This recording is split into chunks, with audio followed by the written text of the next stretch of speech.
Good morning everyone and welcome back to my channel. আজকে সকালটা শুরু করলাম আমার ভীষণ একটা অপ্রিয় জিনিস খাওয়া দিয়ে, সেটা হচ্ছে এই লাল চা। কী করব, দুধটা নষ্ট হয়ে গেছে আর কিছুক্ষণের মধ্যে বাড়ির জন্য বেরোবো, তাই ঋষি পাপাকে আর দুধ আনতে পাঠালাম না। আজকে কষ্ট করে এই চাটাই খেয়ে নিলাম। বাইরে বেরিয়ে গিয়ে তখন একটু খাওয়া যাবে।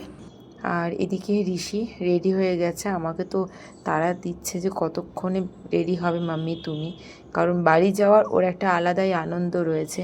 আর প্রতিটি মানুষের মধ্যে তার নিজের বাড়ি যাওয়ার আলাদা একটা আনন্দ থাকেই, সেখানে একটা আলাদা ভালোবাসা আর মানুষজনের প্রতি আলাদা একটা টান থাকে। আচ্ছা, আকাশটা দেখুন তো একবার, কত সুন্দর লাগছে। এদিকে আকাশে রোদ, আবার কিছু দূর গিয়ে বৃষ্টি, আবার কিছু দূরে ঘন মেঘ, এত সুন্দর লাগছে। শরৎকালের আকাশের মধ্যে একটা ভালো লাগা থাকে। আমি তো একদম মুগ্ধ হয়ে এই আকাশ দেখি, আর মাঝে মাঝে মন একটু খারাপ থাকলে এই আকাশের দিকে তাকিয়ে বসে থাকি।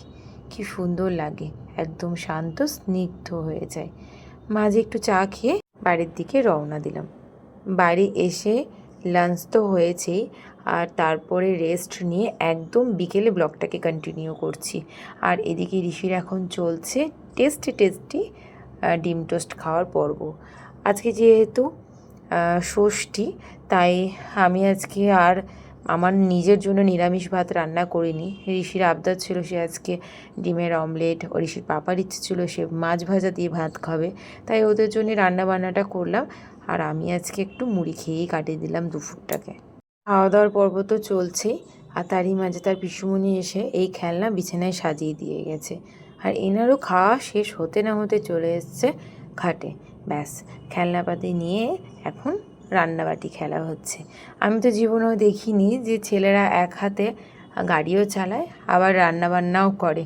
আমি ঋষিকে দেখে বুঝতে পারছি সে বেশ ঘরণী গৃহিণী আমার হবে। আর আমার মনে হয় ছেলেদের দুদিকেই এক্সপার্ট হওয়াটাই ভালো।